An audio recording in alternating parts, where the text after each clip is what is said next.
Hi guys, Thom Hunt here in the kit room, and again, I've had questions. Thanks to all of the community out there. I'm getting some amazing engagements here on YouTube with the community around these kind of technical videos on how to lure fish, you know, the finer details of how to get extra bites, how to approach different water situations, how to, you know, target different species. And the number of comments I'm getting is absolutely amazing. So thank you.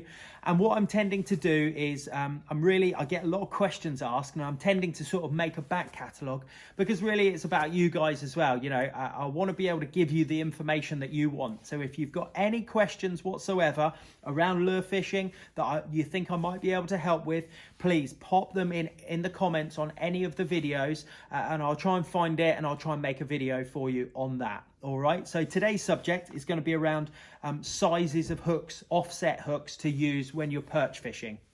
It's a question I get asked quite a lot. I'm obviously very familiar with the Westin range of bait. So we've got the Crecraw, we've got the Bullteez, we've got the Shadteez, we've got Bloodteez. There's loads of different options out there. And one question I get all the time is which size offset or Texas style hooks do I use for which baits? So we're going to run through that today.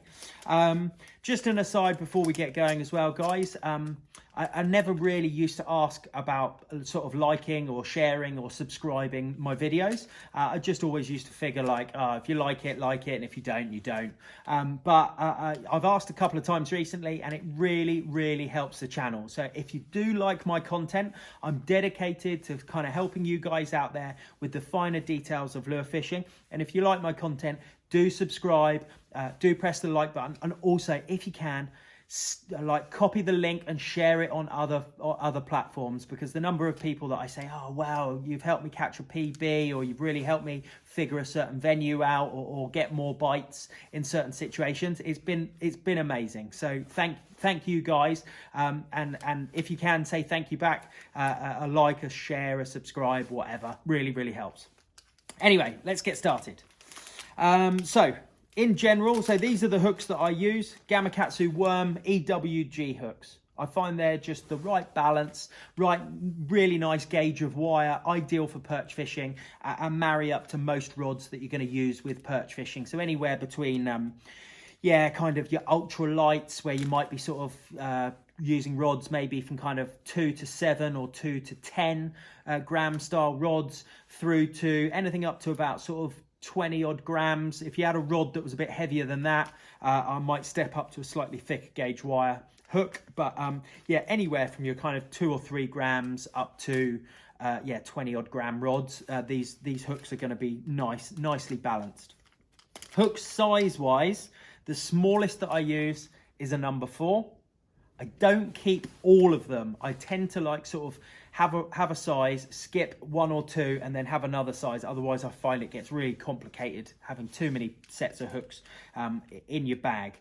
Next size up from that for me, so it goes from a 4 to a 1, then from a 1 to a 2.0, and from a 2.0 up to a 4.0. All right, with the 4.0, the gauge of wire does get slightly thicker, but I'll come on to that in a second. Partly you might need a slightly stronger rod, but also it might be really useful in certain situations, but I'll come on to that in a second. The ones that I use most of the time are 2.0s. I find a 1.0 or a 2.0, depending on the brand size, is going to be absolutely ideal for baits that are in that kind of 7 to 10 centimeter range, which we do a lot of perch fishing with. But starting at the start, so this is the smallest size we've got here, which is a size 4. I've got that rigged up on a 5.5 centimeter Bloodteez, so quite a small bait. Bloodteez you can only really fish in a couple of different ways. One is on the drop shot, because you can use obviously small hooks, impart loads of action, and it's disconnected from the weight. But this is the other way. Now I would marry this with a very small Cheb weight or a very small Texas bullet. All right, and when I mean small, typically you want to be less than 2 grams. You want to be very finessey. It's quite a small bait. You can probably see there, even just as I'm shaking it a little bit, I'm getting loads of movement out of the tail, because it's got those segments to it. So you get loads of movement. A nice small hook like that, and something like a 1 gram or a 1.5 gram is absolutely perfect for finessing. But that's as small as I go. I'm typically not wasp fishing, you know, fishing for tiny little perch on these style hooks. All right, if I was fishing for smaller perch, I'd normally go for an exposed hook on a drop shot or a jig head, for example. All right, but that's the smallest I use. So moving up, I'm going to go up to the number 4. Now a number 4 marries absolutely perfectly with the 7 centimeter Shadteez or the 7.5 centimeter Shadteez Slim. However, and this has also been two birds with one stone here, been another question I've been asked recently: can you rig the Shadteez on offset hooks? The answer is yes. However, you have to turn your bait 90 degrees, all right, to be able to rig it. What you're looking for with an offset hook is you have to have, and this goes for all of these different ranges, when I talk about having a hook that looks balanced to the right size bait, what I'm looking for is a couple of things. One is sort of just roughly, does it look oversized? Does it look ugly? Does the hook look so big that it's actually going to put loads of weight into the lure and make it sink too quickly if it's a small bait? But the main one is the gap that you're looking for down here. Now, if I showed you this, for example, this bait, all right, it won't be able to fit. You can probably see, because of the deep belly I've got here on this Shadteez, regular Shadteez, there's nowhere, I could rig it up, but there's nowhere for the bait to move out of the way. The belly is going to touch here. I need a gap. So what I'm going to do is I'm going to rig it sideways like that. And you can instantly see that there's a gap, so that when I get that bite, it moves down out of the way and exposes the hook point. All right, so hopefully you can see that on there in close up. But yeah, it works perfectly. So let me just rig it up for you to show you. So stick it into the nose, just come 1/4 of an inch out to the side. I tend to wet the hook and then it slides all the way around really easily. And then you've got your bait obviously like this. So work out where it's going to go through. Hold it with your thumb as a marker and then pop it through, and there we go. Absolutely rigged perfectly, but you can see the gap down here, which is what you need in order to the perch to bite down on it and expose the hook point. So make sure you're rigging them, otherwise you'll get tons and tons of bites and you won't get many hookups. All right, so that's a size 4 for the Bloodteez, and that's a size 1 gone up to there. Now the next size, and this is the most regular size that I use, is a 2.0, and it works on some of my favorite perch lures. So there we go, there's a 2.0 rigged up absolutely perfectly on a Bullteez, 9.5 centimeters. Really love when I'm using these offset hooks, because rigging them, you want to get them nice and neat, nice and streamlined. It does really help if you've got a bait that's got belly slots and also back slots. You can even see here that the dorsal fin is actually in 2 pieces, so I can get that hook as centrally rigged as possible, and there's a line down there to make it, you know, use it as a guide. And again, got enough room here at the bottom for it to be able to expose that hook point. All right, that's a 2.0. I also use a 2.0 on the Crecraw. All right, now a 2.0 is as big as you're going to get into this Crecraw, because the body is only so long and then you start running out of body. All right, but again, we've got the belly slots and the back slots to make sure it lines up just right. And a 2.0 for me is just perfectly balanced there on the 8.5 centimeter Crecraw.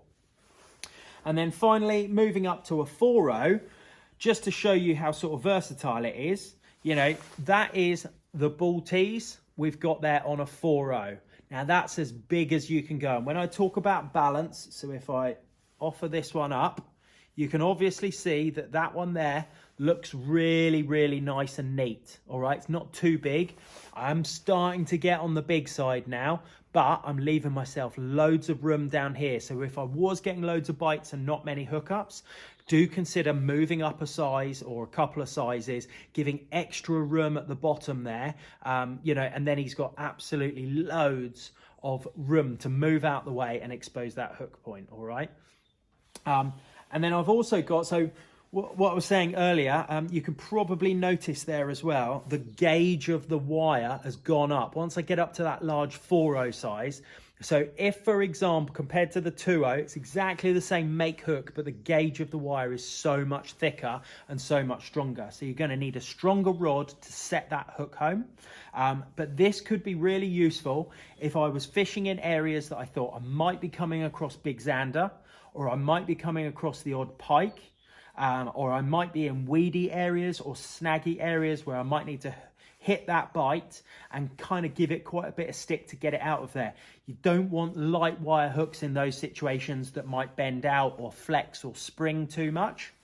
All right, so if you do have a scenario where you need a thicker gauge hook, again, make sure you're using the right types of baits that are still going to marry up nicely with them. So for example, if I was forced by needing a thicker hook, for example, or wanting to use a larger hook, then I'm going to obviously be dictated to what types of baits. Now, if I still wanted to use a Crecraw or a creature style bait, I wouldn't be able to fit a 4/0 onto the Crecraw. It's too big and it's too long. So I'd have nowhere to put it in at the bottom there. However, still, for roughly the same size, this one's a little bit longer but skinnier, this one's a bit shorter and a bit fatter, but roughly they're the same size. Because of the slightly elongated body I've got on there, it's longer than the 8.5 centimeter Crecraw. I can get a 4/0 into the Ringcraw there. All right, so if you are dictated by having to use heavier wire or bigger hooks, there are still baits that are out there that are in the kind of right sort of size range. But yeah, still kind of balanced up. So there we go, guys. 4's the smallest I use. 2/0, 1/0 or a 2/0 is probably going to be most often the size that I use, but I will go all the way up to a 4/0 for perch fishing, especially if there's a chance of other species coming in, and big ones at that. But main point is, make sure you balance it really nicely, that hook size, with different types of baits that you're going to use. Make sure you've got a decent gap at the bottom for it to move out the way. That is the most important point.